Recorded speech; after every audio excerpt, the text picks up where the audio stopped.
సృష్టించినదొక అమ్మ.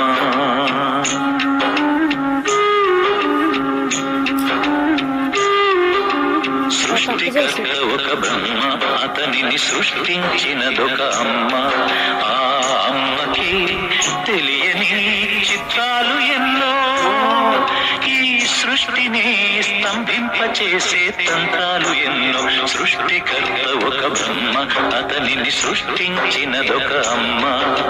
సృష్టికర్త ఒక బ్రహ్మ, అతనిని సృష్టించినదొక అమ్మ.